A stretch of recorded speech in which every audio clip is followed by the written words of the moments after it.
Andy, thank you for joining us today. Well, thanks for having me. Let's skip some of the buzzwords and the shiny objects and get to the question, what is IT modernization really? Really, when I look at IT modernization, I think we really have to rephrase it as digital transformation. And in that case, you look at digital transformation really evolving the convergence of people, process, and technology. And all three of those parts are equally important. And when I look at it from an analytics perspective, I think how do you infuse data into that overall transformation process? And how does modernization affect people, those in agencies or the Americans who depend on these services? Yeah, really good question. I think it affects all of us, really, especially when you're talking from a government perspective.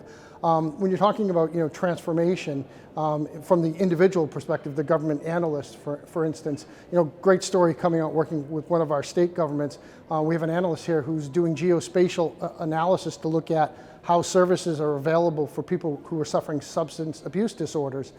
By informing that insight, he can then go to policymakers, and they're now relying on his analytics to actually make better policy decisions. Those better policy decisions drive better collaboration with the state government, with the care providers, and also with the federal government. But really, it improves the availability of health services to infected populations. And what would you say is the biggest story in federal IT modernization today? I think the biggest story is really the focus on data, right? I think that the federal data strategy and really putting an emphasis on the agencies having CDOs in place, but really trying to infuse data to create actionable insight and inform policy. And lastly, what's the biggest risk that agencies face today with their IT?